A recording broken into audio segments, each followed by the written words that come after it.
Good afternoon, students. This is my second class with you. However, I chose not to take a live class today. Um, I would hope that the next day that we have our class scheduled, it will be a live class and we will be seeing each other on Google Meet. So, let's begin. I would advise you to or suggest you to go through the previous lesson one more time so that you can relate to this lesson more accurately. And those of you who were not present in the last class, that is something that you must do. Otherwise, you are just starting Shakespeare from the middle, which is not a very good thing to do. So we will begin. And today we will be talking about the sources of Shakespeare. That is the primary materials that he had been using or that he has used as sources from where he borrowed certain elements of his texts, certain tropes, certain themes that are prominent in all of his plays, including Hamlet. So even before we begin with the assignment, that is the text itself, the text of Hamlet, it is imperative, it is very, very important that we understand the sources of Shakespeare. We do not know the workplace of Shakespeare, or we have never seen the desk or table where he used to keep his books, the shelves in which he would tidy up his work. Neither do we know who provided him with these sources, the sources which we are going to discuss shortly. We do not know who gave him these books because they used to be or they were quite expensive at that point of time. But if we are to imagine a sort of workplace for Shakespeare, a bookshelf above his desk, or we visualize certain space in which William Shakespeare used to work or write, it would not be a sin to imagine that he did have all of these books on his shelf from which he would take out one at a time, or very much like us, refer to them at his disposal. Sometimes the most unlikely source of Shakespeare's can provide a motive or a character. But for more ideas, we have to note that what he did learn from the most important of his sources, the first four that you see. From Seneca was a Roman philosopher. He was also the tutor to Emperor Nero, Roman Emperor Nero. I would advise you to go through, do a very brief Wikipedia study on Seneca, because Seneca's is one of the influence that had touched a lot of playwrights at that point of time, and it is still quite relevant. We will be talking about Seneca when we begin the text, when we discuss Hamlet. However, it would be advisory to know about him to a certain extent without going into the details. That is, we will be doing that when we will be doing this text, when we will be studying the character of Hamlet more comprehensively. The Senecan attitudes of a Stoic will become indispensable at that point of time. However, I do suggest you that you do a brief reading of what the philosophy of Seneca entails rather. So from Seneca, Shakespeare learned to balance a sensational theme that would dominate so many of his plays, or so many of the plays of that of the time of the contemporary Elizabethan theater. So the most he learned to balance the most sensational themes of fratricide and incest. Fratricide means to kill one's own father, and incest, the meaning of incest, I would like to think that you know. Uh, we are, of course, living in the age of Game of Thrones over here, so incest is not so much a new word to learn about. So these are the themes that he learned from Seneca, and these are also the themes that we derive greatly from the text of Hamlet itself. The theme of fratricide, the theme of incest, which has dominated the theoretical perceptions of Hamlet for so long, provided that Sigmund Freud took to his liberty to write about Hamlet, and the landscape of Shakespearean studies have never been the same post Freud's publication of his essay on Hamlet. So it is from Seneca that Shakespeare derived this theme of the themes of fratricide and incest in all of his plays, and also a plot structure. He learned to structure a plot very carefully, making his characters, or making the doings of his character, of his own characters, very fatalistic, very detrimental. It is from Seneca that he gets this attitude of stoicism, which we will be, as I said, learning about in the future classes. From Plutarch, that is from Sir Thomas North's Plutarch, the Greek historian. Plutarch was a Greek historian. He learned the importance of nature, of the nature of a private man when serving in public office, and how this nature of the private man serving in public office is revealed in small gestures with large significance. Now, this is important over here. So, from Plutarch, he learns the nature of a private man, a man who enjoys or who loves his privacy, yet he works in the public sphere. He has a public office where not so much privacy is ensured. And it is from Plutarch that he learned the importance of the nature of private man when he serves in a public office, and how that nature is revealed in small gestures with large significance. Now, this should remind you of a theoretical phenomenon, or of a, not a theoretical, I'm sorry, that was wrong, a literary phenomenon, a literary trope. And I think that you would be learning about that shortly. It is there in your syllabus. I do not know who is teaching you James Joyce. But of course, you will be learning about it. So the nature of the private man in a public sphere being revealed in small gestures but with a large significance is nothing but what we call epiphanies. So when you will be reading Joyce, the Portrait of an Artist, as a young man, you will be learning about epiphanies, Joycean epiphanies.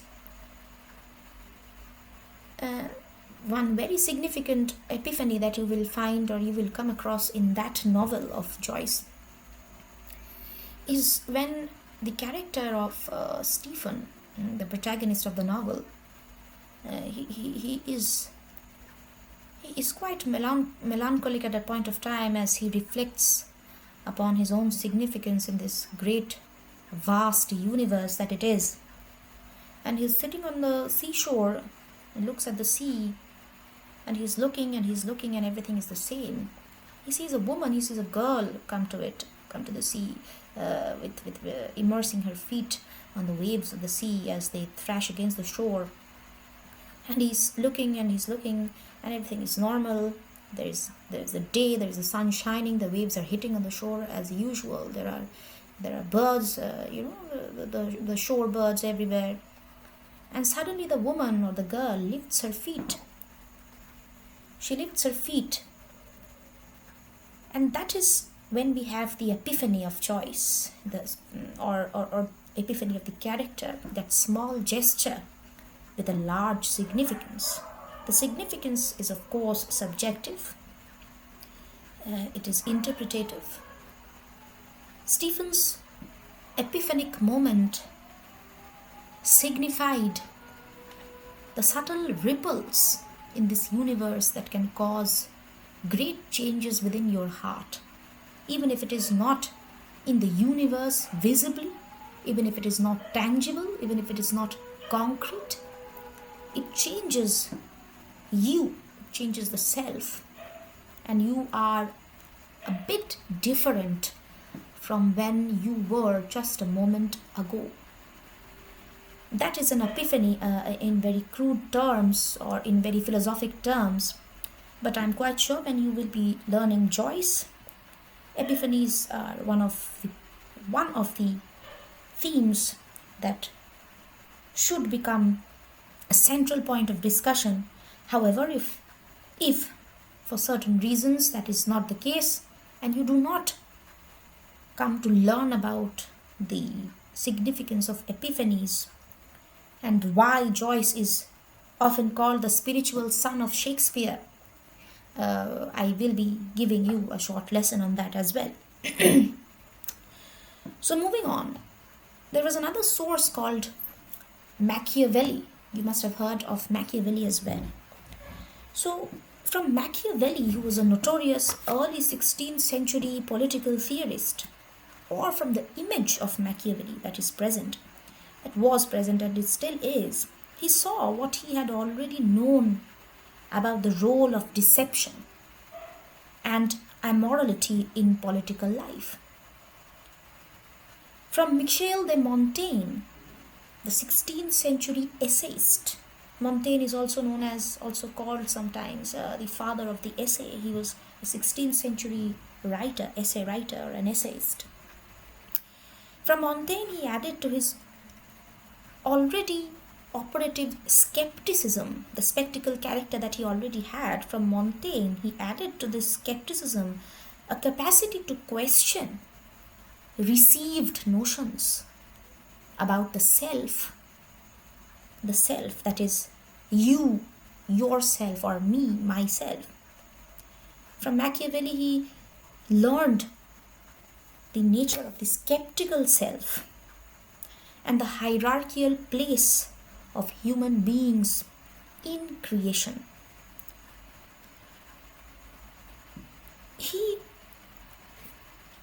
All of these sources, most importantly, the classical sources, that is Holinshed's Chronicles, North's Plutarch, the Bibles, both bishops and Geneva, most importantly, Ovid, Virgil, the part of Genesis from the Bible, the book of Revelation, and his own immediate predecessors and colleagues, especially Kidd, Marlowe, Green, Thomas Nash. These were all of his sources. It is not necessary, however, it is not quite immediately important or something that you cannot do without. That is learning about Shakespeare or enjoying his texts. To enjoy Shakespeare, it is not at all necessary to understand the sources that he used, but to study Shakespeare. That is the difference over here, that we are not just reading Shakespeare, we are studying him. Amra khali porchi na, amra porashuna korchi. And very interestingly, Joyce will also be saying the same thing. His novels, they are full of allusions, full of biblical and historical references, philosophical references. So much so that you flip a page and you need to cross-refer to 4 to 5 sources in order to understand what he's trying to say, very much like Eliot, but in a more learned fashion, but in a more arrogant fashion. And Joyce did say that my works are not to be read but to be studied, and that was the very objective of the modern sensibility to which he belonged, to which Eliot also belonged. And in that sense, Shakespeare, being an Elizabethan, died in the early 17th century, more than 4 centuries ago. That is why he is more modern than any of so many writers could ever be. So, as I was saying, to enjoy Shakespeare, it is not at all necessary to know about his sources, but in order to study him, the better to appreciate the depth and complexity of the work, it is extremely useful to examine the foundations upon which he has built his characters and plots. We can trace, for example, if we learn about the sources, we can trace, for example, the many constituent elements that must have gone into the creation of Falstaff, who, together with Hamlet, is the most discussed of Shakespeare's creations.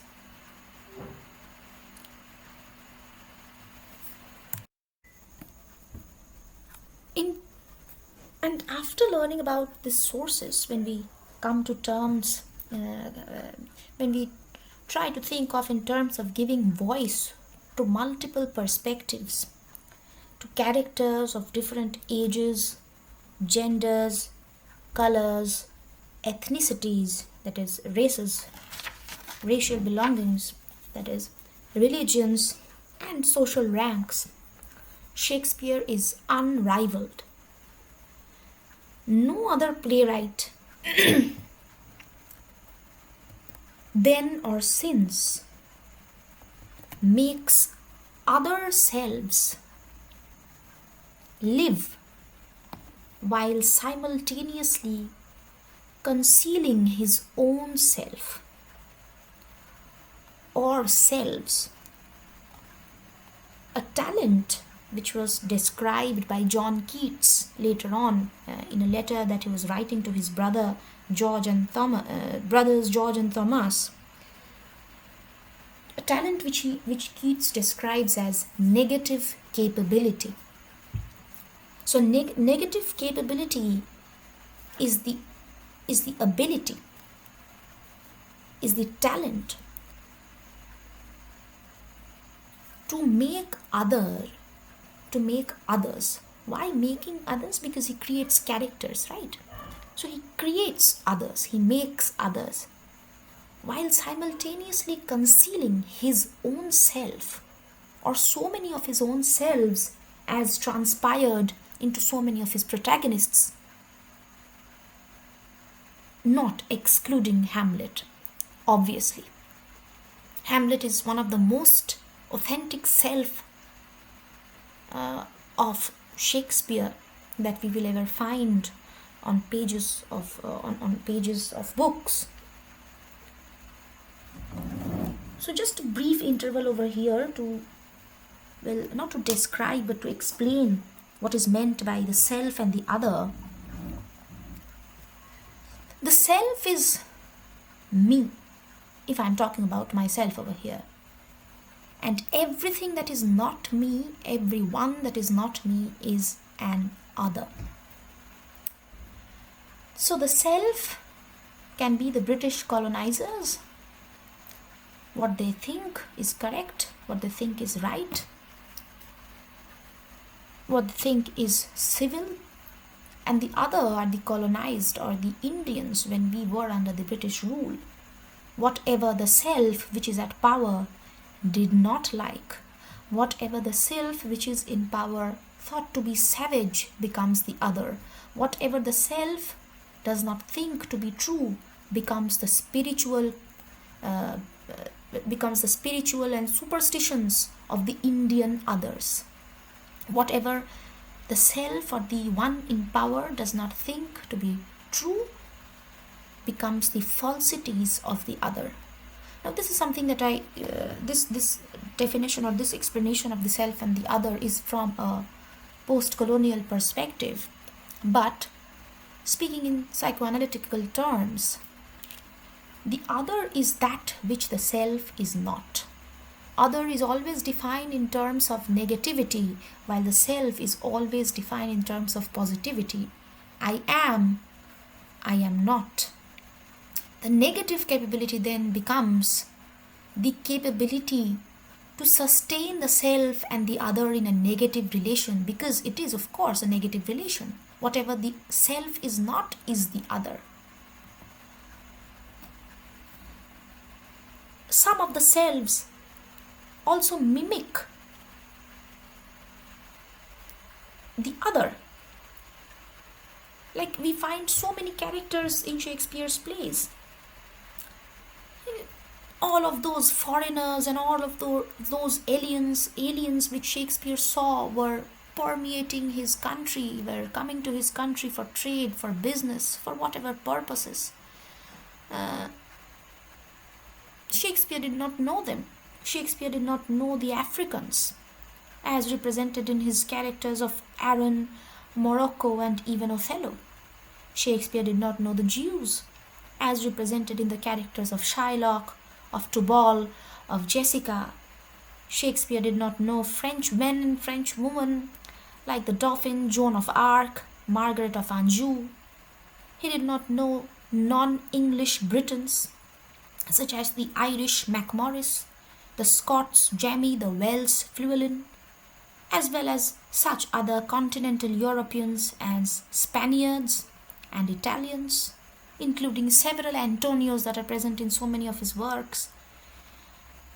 And we can say nothing or everything of this sort about the character of Caliban of Tempest. Caliban is everything that man is not. Or we can also say, if we are to interpret it like that Caliban is everything that man wants to be. Who is Caliban? That is a homework for you. Do a brief study of his character, and you will learn somewhat what I am trying to say over here. And Shakespeare's greatness was that he was both the self and the other, because he could immerse himself in his characters in a way, breathe life unto them in a way that readers, we for centuries have remembered. That is testimony to Shakespeare's greatness. And that is the negative capability that Keats was also talking about. Some of his topics, his subjects for dramatic treatment, came often from already set pieces at school. For example, a set question to be answered when he was in school or at the curriculum of schools at that point of time. There were certain questions that used to come from history. For example, should Brutus have joined the conspiracy to assassinate Caesar? The answer to which helps create the tensions or the conflicts in Julius Caesar, the play that is. Such an on the one hand, on the other hand, school exercise became part of Shakespeare's dramatic strategy, where plays provide the tension created by opposites and the consequent rich ground for multiple interpretations by readers and audiences.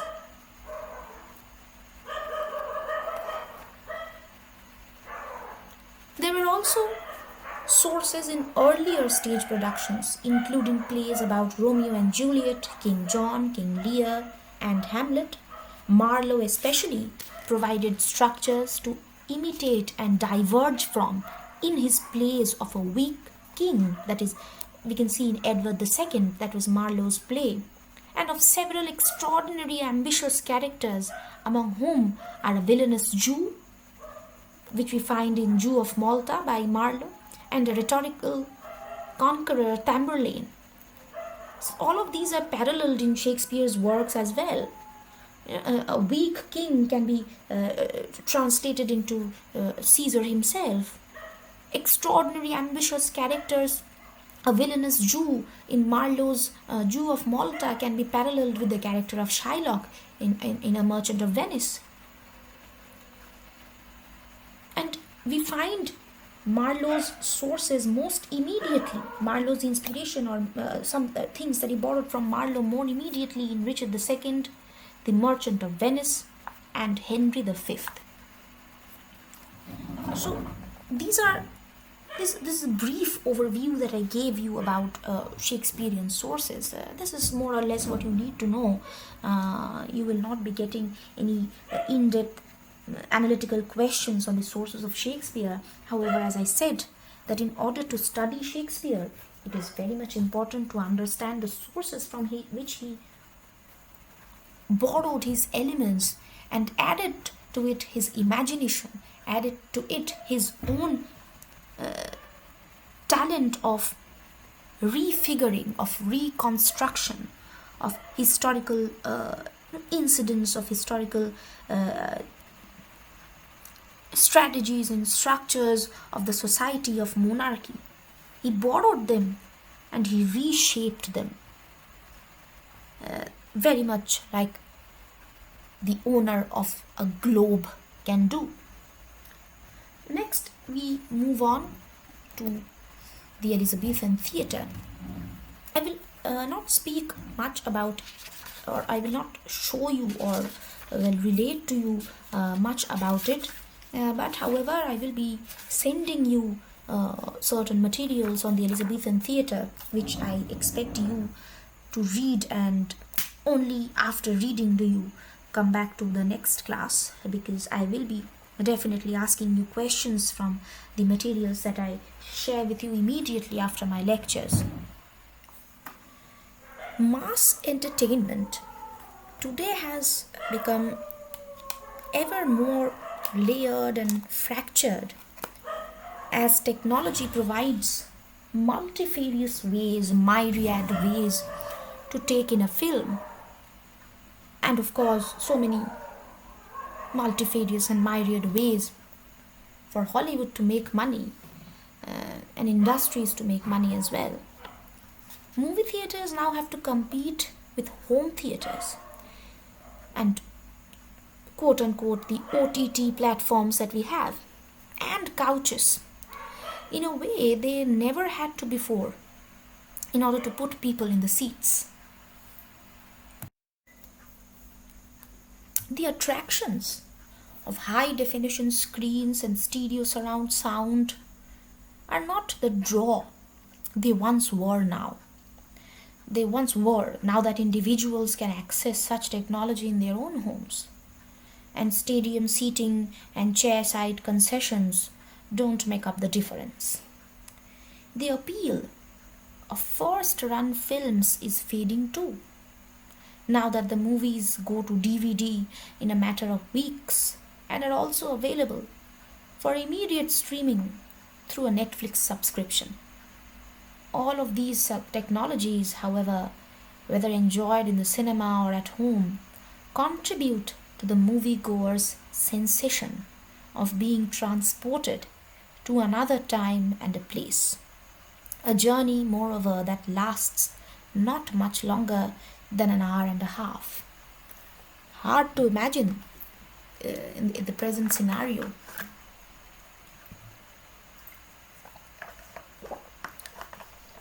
It is hard to imagine today that a little over 400 years ago, when the battle for the entertainment dollar took place on the stage rather than the screen, most members of the Elizabethan audience gladly stood for more than 2 hours without benefit of a padded seat, buttered popcorn, or all of those confectionaries that you get in cinema halls today, or a pause button in order to watch the plays of Shakespeare and his fellow dramatists performed. The legendary plays that we read today on these pages, on the pages of the books that you have in front of you, that we are going to read as well together, were once the 16th and early 17th century equivalents of Harry Potter series or an Avatar. Artistic creations, to be sure, but first and foremost, money makers for their producers.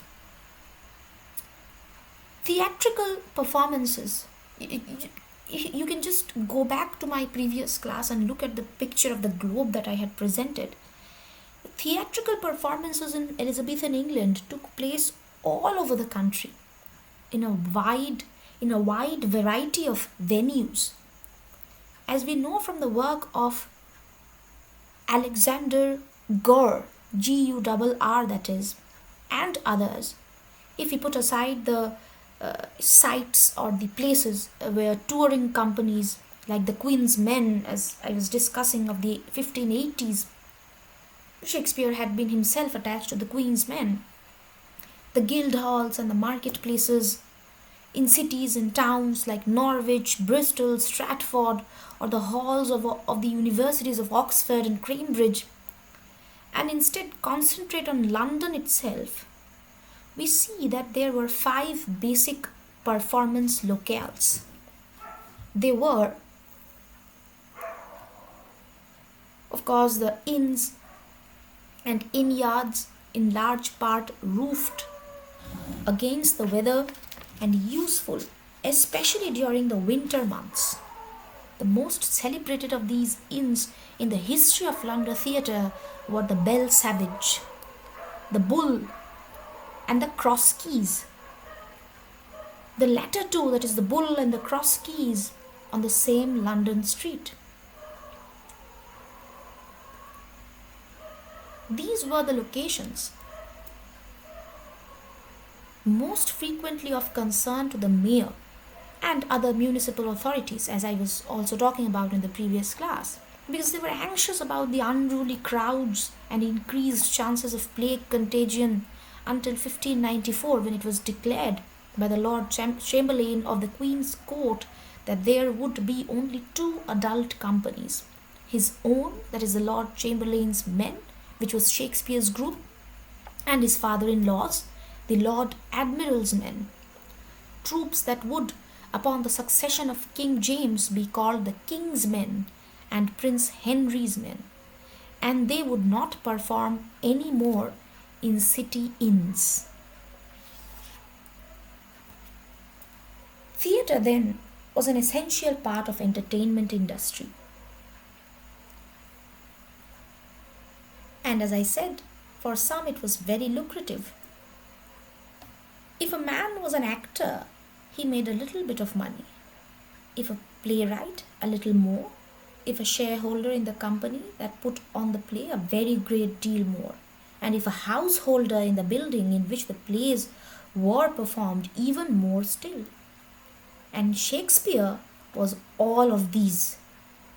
He was an actor, he was a playwright, he was a producer, and he was also the householder. Shakespeare was all four, and as we read his scripts, we should remember that the artist was also a businessman, interested in the box office as much as or more than any hard to imagine immortality. He was not some godlike artist who would renounce all of the benefits of having a life of flesh and blood.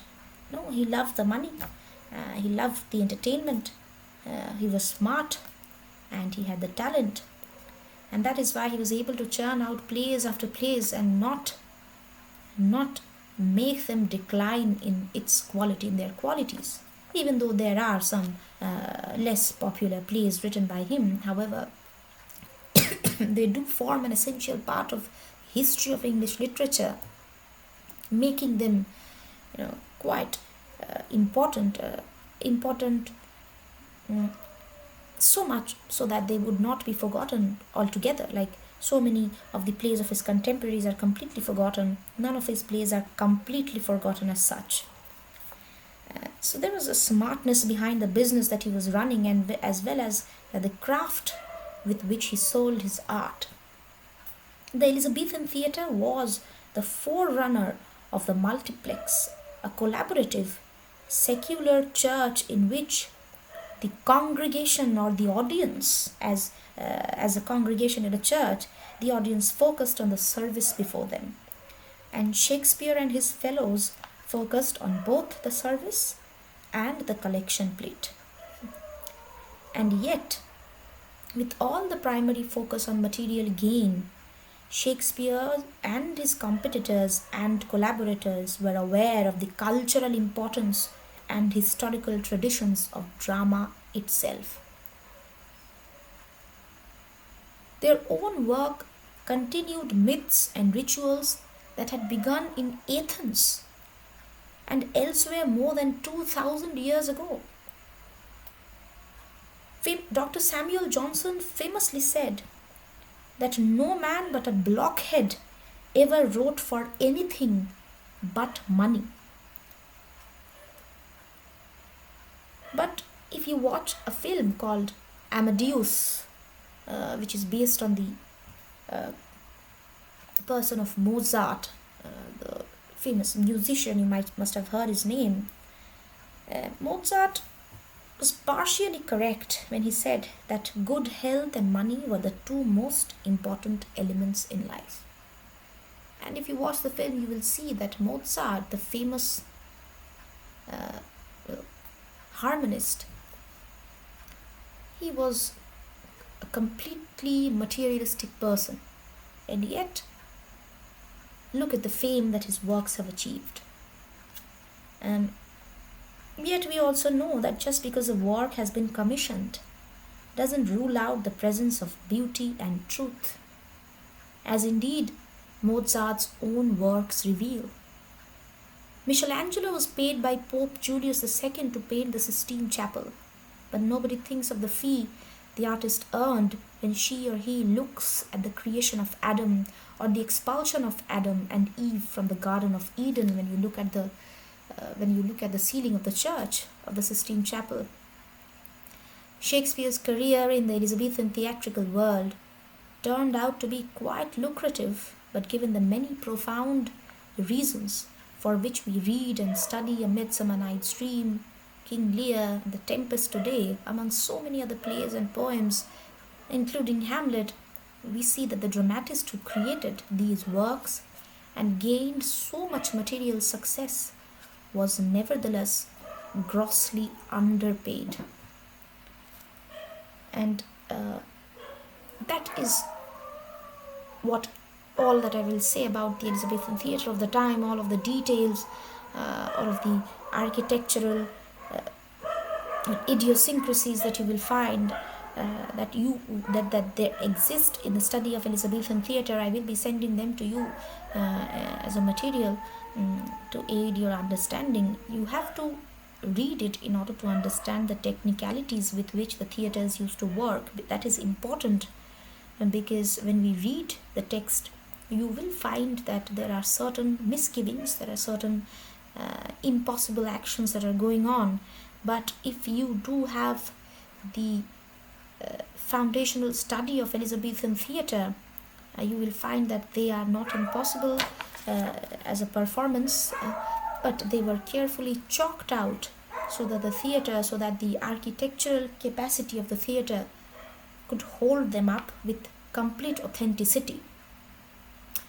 That will be it for today, and I will be attaching the material along with this class's video. I will be repeating myself if anywhere, anytime you do find a problem to understand, you do find a problem, you do find an obstacle, and you stumble upon a question, you do not understand what I'm saying, or you want me to repeat an important concept or a theme, do feel free to ask me at your convenience, and I will be more than happy to assist you. Thank you very much. That is it for today.